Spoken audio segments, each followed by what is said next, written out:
कौम ही ऐसी है। तो तुमने एक मौलाना को पैसा दिया तो उसके वजह से सारे मौलाना कैसे गलत हो सकते?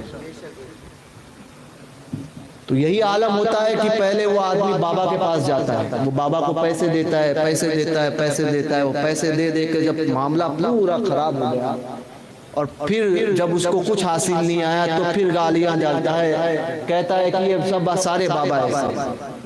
समझे? तो ऐसा नहीं होता है। तुमने उसके पीछे गए,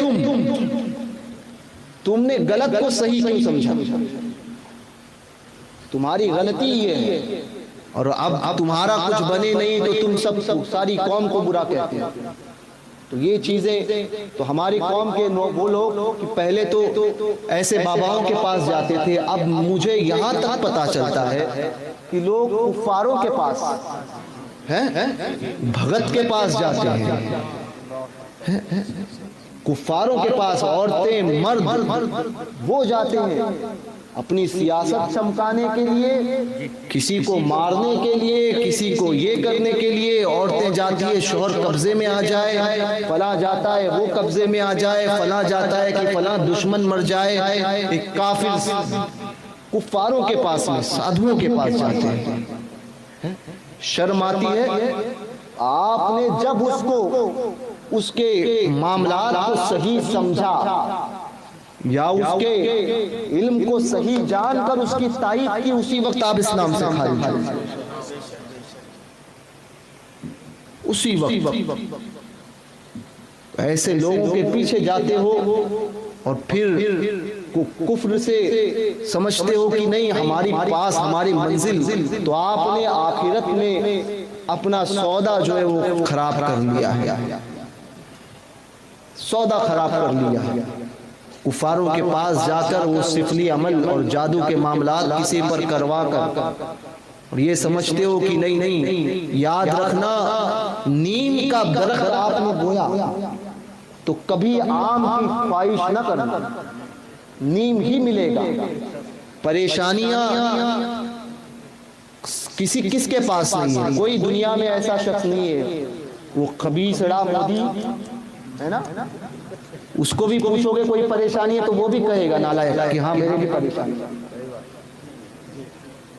तो परेशानियों का हल ये नहीं है कि हम गलत और सही की समझ छोड़ दें। परेशानियां है, इसका हल ये नहीं कि हम गलत और सही की समझ छोड़ दें।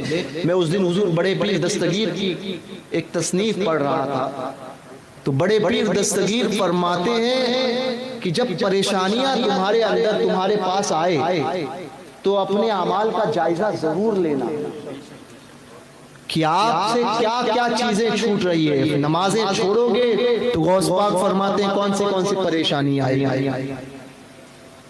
आपने उसने अखलाक छोड़ दिया तो क्या परेशानी आई। आपने लोगों के सामने लोगों की बुराइयां करना शुरू की, गौस पाक फरमाते हैं परेशानी क्या आएगी। तो गौस पाक ने पूरी बात लिखी है तौबा के बयान में कि तौबतुन नसूहा किस चीज का नाम है, तौबा किस चीज को कहते हैं और परेशानियां कैसे आती हैं और तौबा उसे कैसा दूर करती है। तो परेशानी इंसान को, किस इंसान को नहीं। दूसरी चीज ये होती है कि बीवियां चाहती है कि शौहर कब्जे में रहे। इसमें सबसे बड़ी गलती वालिदैन की है। मैं अक्सर कहता हूँ माँ बाप फिर पछताते हैं और फिर अपना दुखड़ा लेकर आते हैं हमारे पास, उलमा के पास, मशाइख के पास, पीरों के पास और सही आमिलीन के पास। मैं ये नहीं कहता कि सही आमिलीन के पास ना जाया जाए, जो सही है मगर काम भी सही कराना, समझे। और उन आमिलीन से भी मैं कहूंगा किसी का गलत काम कभी हाथ में ना ले, किसी का। तो परेशानियों के हल के लिए लोग जाते हैं कि हमारा काम हो जाए। सबसे पहली गलती और माँ बाप की है कि हम अपनी औलाद को दीन ही नहीं सिखाते। अगर हमारी औलाद को हम दीन सिखाएंगे, माँ बाप अपनी बच्चियों को दीन सिखाएंगे, माँ बाप अपने बच्चों को दीन सिखाएंगे तो कभी वो औलाद नाफरमान नहीं होगी। दूसरी चीज ये होती है कि हमारे घर में हम अपनी बच्चियों को ये सिखा कर रखते हैं कि नहीं नहीं जाना, कुछ परेशानी होगी तो तेरा बाप है, तेरी माँ है, तेरा भाई है। उस बच्ची को ये सिखा, बेटा हमने तेरी शादी करनी थी, हमने अपना काम किया, अब तेरा मुकद्दर है, तू अपने अच्छाई से उस घर के लोगों के दिलों को जीत ले। मेरी 4 बहनें हैं, 4 बहनें, सब मुझसे बड़ी। 2 बहनें सगी खालाजाद भाइयों को दी हुई है मेरे, 2 बहनें दीगर खानदान सादात खानदान में दी। हमारे अब्बा ने जब हमारे बहनों की शादियां का वक्त, शादी का वक्त आया, बड़ी बहन सगे खालाजाद भाई को भी दी है, और वो मेरे अब्बा के यानी मेरे चचाजाद भाई के बेटे भी लगते हैं। 2 रिश्ता है उनसे मेरा।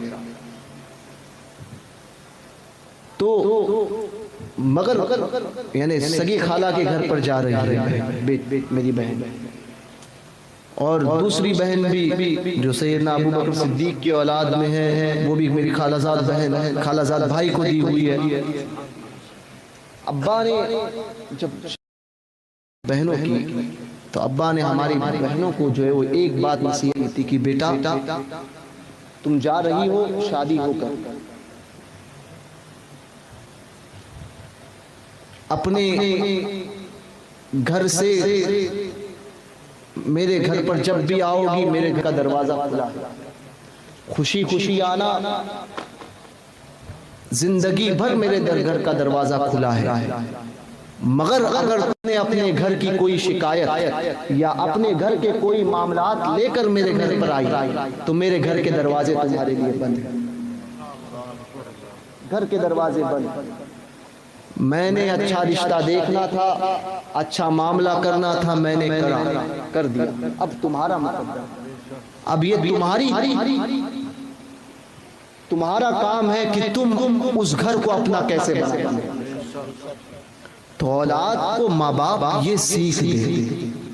जब बच्ची को ये सीख मिलेगी ना तो बच्ची ये सोचेगी कि नहीं मुझे इस घर में रहना है और अब यही मेरा घर।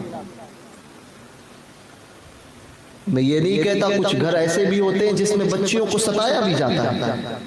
जो सताते हैं वो बहुत बड़ा जुर्म करते हैं।